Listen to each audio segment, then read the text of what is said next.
Pumping is a key skill for making speed on the trail. But I see an awful lot of people pump using their arms off the handlebars. It does actually work, it makes a little bit of speed, but there aren't many occasions where you want to stick all that weight onto the bars. So if you hit an obstacle, it's a perfect recipe for going over the bars. So if you start bringing it a bit further back on the bike, using your hips to do it, that's a lot better and a lot safer.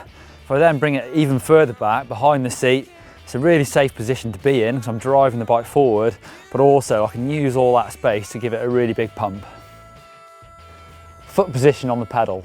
Sounds a really simple one, but if you get this wrong, it's really going to hinder you ride on technical stuff. I see an awful lot of people ride too far forward on their toes on the pedals. That tips all your weight a little bit flatter like that on the pedals, which means that when you ride in something rough, it's dead easy for your weight to start going forward towards the bars. If you slide your foot a little bit further up, you start riding more heel down, and that's what I call being in the pedals. You'll just drive the bike forward. So get that foot a bit further up. It's almost like the ball of my foot is actually getting towards the front of the pedal. That's going to tip everything a little bit further down and help out in the technical stuff. As you can see, I'm in clips today. If you look at the bottom of my shoe, I have the cleat all the way back towards the heel. There's a bit of an argument about whether that's better for pedaling, but it's definitely better for riding technical stuff when you can move your weight nicely through your feet.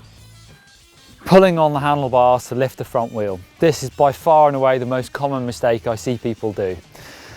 What you need to do is use your weight to lift the front wheel.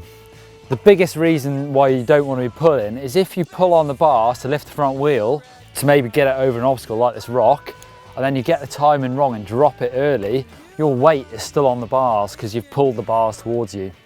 So that's going to send weight forward. If you've used the correct technique of lifting your front wheel using your weight, if you drop it early, you're still behind the bike, there's not much weight on that front wheel, so you've got a good chance of getting up and over that obstacle. This really makes a big difference for jumps and drops as well, because if you pull on the bars tend to go a little bit sideways one way or the other, and that's a massive reason why people hit jumps and go sideways when they don't want to. Almost the same as using your arms to lift the front wheel is using too much of your feet to lift the back wheel. This is something that people who ride clipped in can do.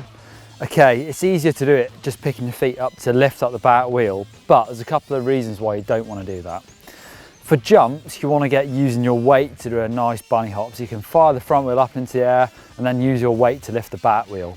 If you rely on pulling on your pedals to lift the back wheel, you'll only ever be able to pick up your back wheel as much space as you've got before you run out of bending your knees.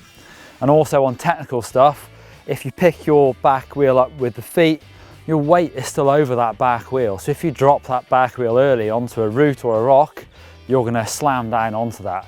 Whereas if you're using your weight properly, your weight will be up and forward, so that rear wheel will land much lighter.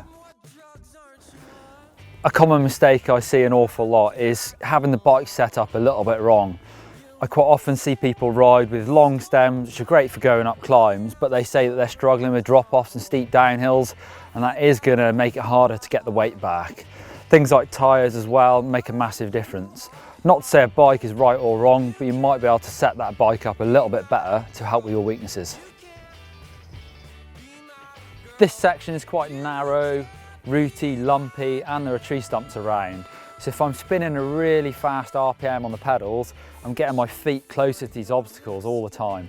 So I want to push a harder gear so I can predict where my pedals are going to be and try and miss these obstacles. An awful lot of people turn in, lean the bike over, but they stay in line with the bike with their body. But a really good base technique for cornering is to try and stay upright with your body and get used to leaning the bike over underneath you. You want to keep your weight to the outside of the bike and nice and low. It's a much more stable position to be in and should help with confidence in the turns. Dropping the pedals early for cornering. Whilst dropping your outside foot is a really good cornering technique, it's going to get your weight nice and low to find grip. An awful lot of people will set up really early and ride towards that corner with their foot down. That's not a stable position to be in. In these bumps here, all your weight is then on one foot, it's harder to control the bike. So stay up with flat pedals, and dropping your outside foot should actually start the corner.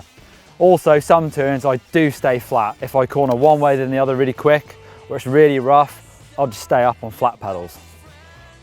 Braking in the corners. Many people charge in way too hard and then realise they've then got a brake in the middle of turns, causing you to either lose all your speed or slide out, meaning then you've got to battle the bike back up to speed. The art of flow really comes down to predicting how much grip you've got, trying to brake hard and early, and then come off the brakes. You can flow through that corner, giving you better grip, and you'll roll out with good speed as well. Being too mellow. Occasionally you need a bit of aggression to get through obstacles. This is a big one for climbing, where momentum is your friend when you need to get up a tricky bit of trail. Rather than come in too slow, then struggle for grip, attack the section. But obviously, if it's a long section, you may run out of steam, so measure your attacks. So there's our top 10 most common riding mistakes. Things I've seen a lot of in the 6 years I've been coaching. So a really good idea is to film yourself riding and have a look if you're doing any of these little mistakes. Or if you've got any mistakes that you're making and you need help with, leave us a comment down below.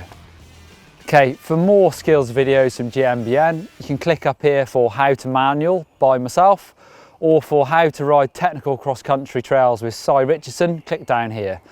You can always click on me to subscribe to GMBN and not miss any of our videos.